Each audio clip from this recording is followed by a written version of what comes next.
आजको नेप्सेमा हल्का गिरावट देखियो। केही मार्केट डाउन ट्रेन्डको सुरुवात हो कि नर्मल करेक्सन मात्र?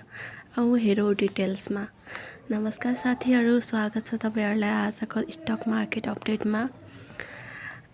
आज चाहिँ नेप्से इन्डेक्सले तपाईँको 2757.40मा क्लोज भएको छ, जुन तपाईँको 2.61 पोइन्टले घट्दा 0.09% डिक्लाइन देखिएको छ। अब दिनभरिको मुभमेन्ट हेर्दा मार्केट सुरुमा अलिकति माथि गएको थियो, तर पछि बिस्तारै सेलिङ प्रेसर बढ्दा डाउन ट्रेन्डमा गयो।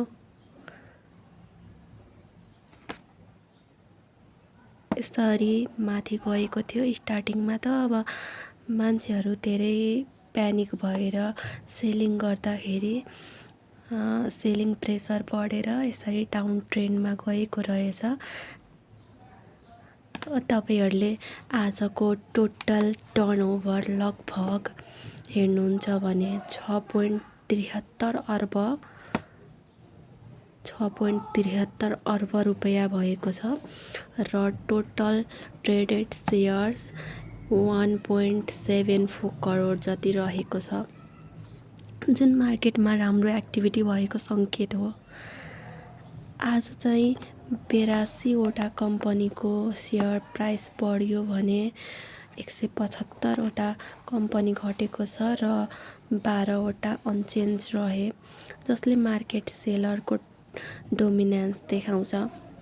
ओभरअल अब मार्केट ठुलो प्यानिक छैन ओभरअल मार्केट हेर्दा, तर हल्का करेक्सन फेसमा जस्तो देखिन्छ। यो हेल्दी मुभमेन्ट पनि हुनसक्छ। याद राख्नुहोला, मार्केट जहिले पनि सिधै माथि जाँदैन। अप्स एन्ड डाउन्स नर्मल हुन्छ। स्मार्ट इन्भेस्टरहरूले यस्तो बेला डराएर सेल गर्दैनन्, उनीहरू राम्रो अपर्च्युनिटी खोज्छन्।